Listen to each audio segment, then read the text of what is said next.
Quels sont les meilleurs horaires de trading? C'est ce qu'on va voir dans cette vidéo.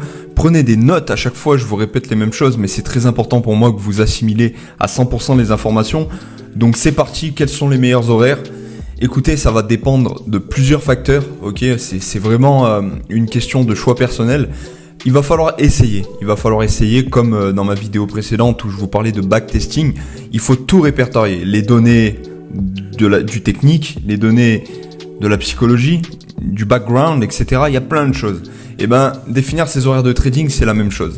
Il va falloir s'entraîner, ok, en mode avec un compte démo et également en mode replay. Sauf que là, ça va plus être du concret dans le mode réel. Enfin, avec le compte démo sur le live market. Comme ça, vous allez pouvoir identifier en fait à quel moment de la journée vous vous sentez le plus à l'aise. Déjà, premièrement, vous allez devoir observer votre journée, là où vous avez le plus de temps. Et là où vous êtes plus sujet à pouvoir libérer du temps, dans votre emploi du temps surtout. Et c'est à partir de là qu'il va falloir placer ses horaires de trading.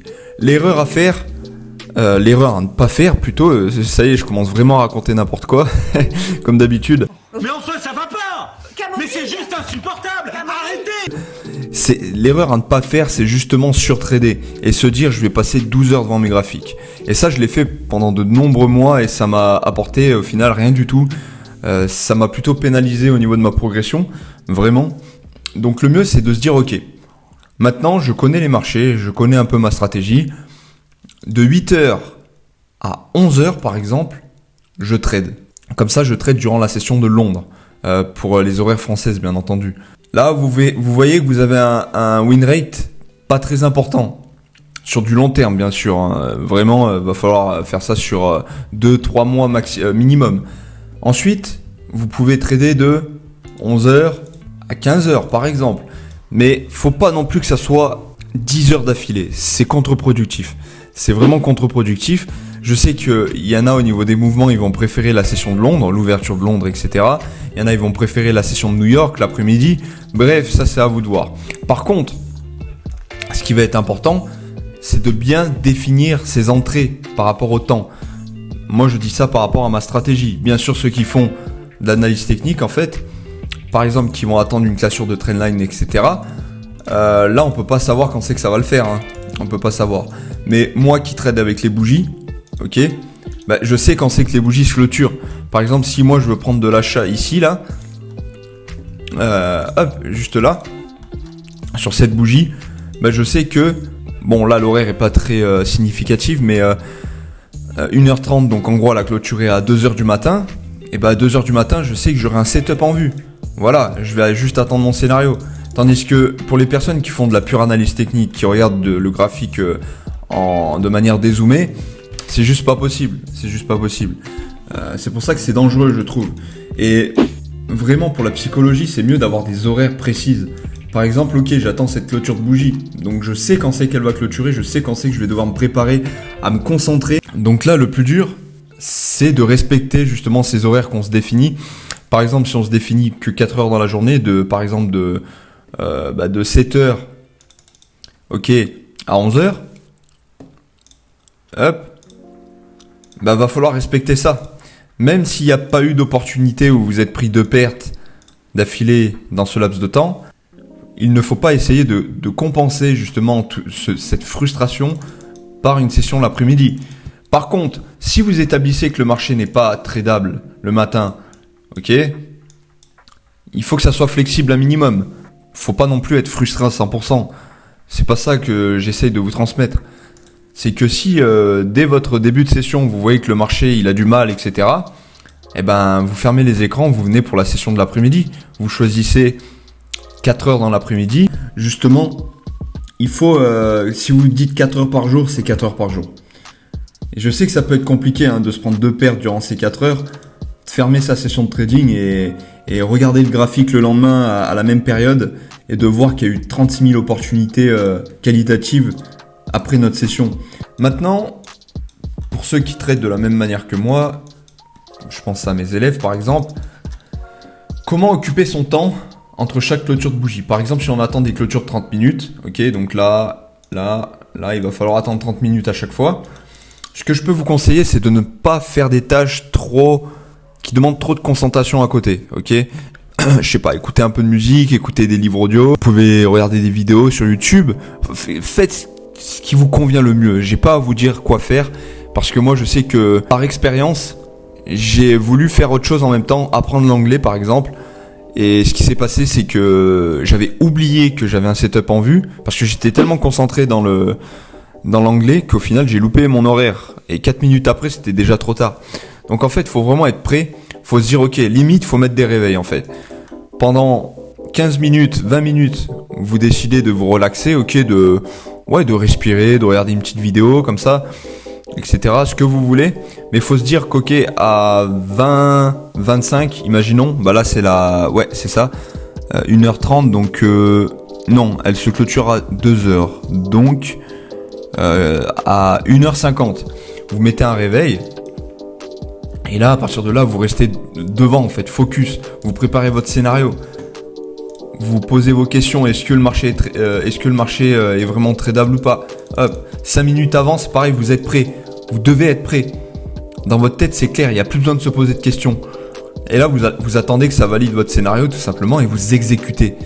Et en fait, vous voyez, moi, j'ai un peu de mal avec ça. Je vous transmets ça, mais actuellement, c'est ce qui m'empêche d'avancer considérablement.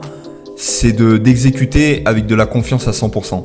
Et j'ai discuté avec quelqu'un qui justement est passé par beaucoup d'étapes négatives, par les mêmes que moi, par lesquelles je suis passé, sauf que lui là, il a une étape supérieure, il est arrivé à canaliser tout ça.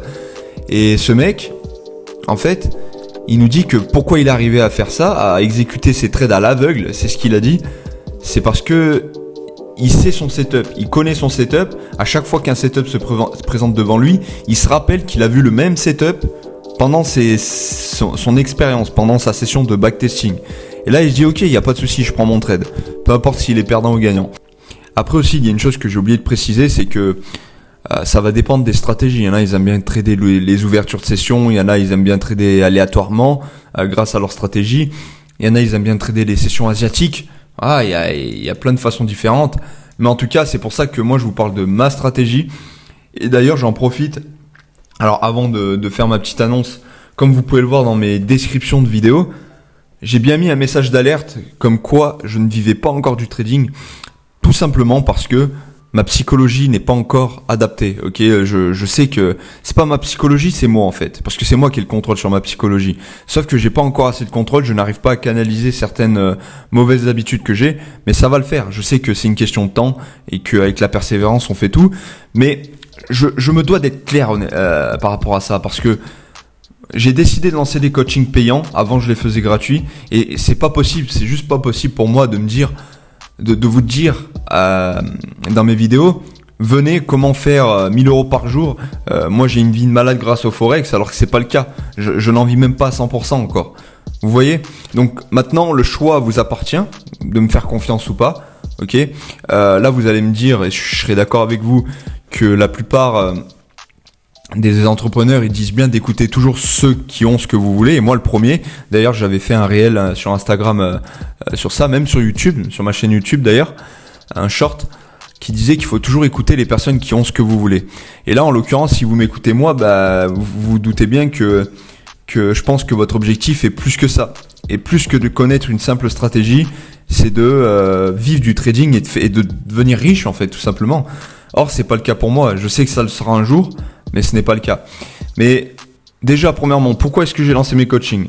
Parce que le problème ne vient pas de ma stratégie, ne vient pas finalement de mon incompréhension face à la stratégie. Il vient de moi-même, de ma psychologie. Vous voyez, j'ai eu un élève que j'ai coaché gratuitement, et cette personne a des meilleurs résultats que moi, parce qu'il a une meilleure psychologie, et il a trouvé ce qui lui correspond le mieux. C'est bête, hein, mais c'est comme ça.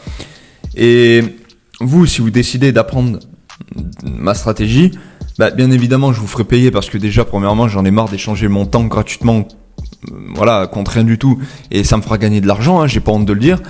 Et également, je crois à 100% dans mon coaching. Ok, c'est sur 12 semaines, c'est 2 coachings par semaine, d'1 heure, ok, voire plus s'il y a besoin. Vous pouvez me contacter à tout moment si vous avez des questions. On fait des suivis également, je vous donne des devoirs. Le lundi, après chaque session, je vous donne des devoirs et vous devez appliquer ça à la lettre. Après, si vous faites pas les devoirs, bien sûr, ça risque de poser problème. Mais pour en revenir au point essentiel qui est toujours écouter qui on veut, si on en vient par là, les profs ne méritent pas d'être profs, la plupart. Parce que par exemple, des profs en économie, ces gens-là ont juste appris de quelqu'un, n'ont jamais appliqué les informations, la plupart, mais les retransmettent. C'est exactement la même chose. Et pourtant, il n'y a pas ce problème de haine de la part des gens qui disent oui, mais c'est des imposteurs. Non. Alors que par exemple, un entrepreneur qui veut essayer de vendre ses connaissances, là par contre, ça pose problème. Mais il faut essayer de penser autrement, il faut essayer de penser indépendamment de tout ce système en fait. Je vais pas vous faire une leçon de morale, mais c'est ma vision des choses. Je vais pas vous dire sortez de la matrice, mais parce que bon, déjà c'est vu et revu, mais c'est un peu le cas, hein, franchement, même si je le dis pas, c'est la vérité. Voilà. Bah écoutez, si jamais ça vous intéresse ce petit coaching sur 12 semaines, n'hésitez pas à me contacter, je mets le lien dans la description. Y a aucun souci pour ça. Je vous mettrai même le lien de mon site dans la description de la page où je vends la formation, enfin le coaching plutôt. Et si vous avez la moindre question, n'hésitez pas à me contacter dans le lien qui est dans la description, je vous répondrai assez rapidement. De toute façon, voilà. Écoutez, j'espère que cette vidéo vous aura plu. Moi, c'est un plaisir à chaque fois, donc pourvu que ça continue comme ça. Et je vous dis à la prochaine. Ciao, ciao.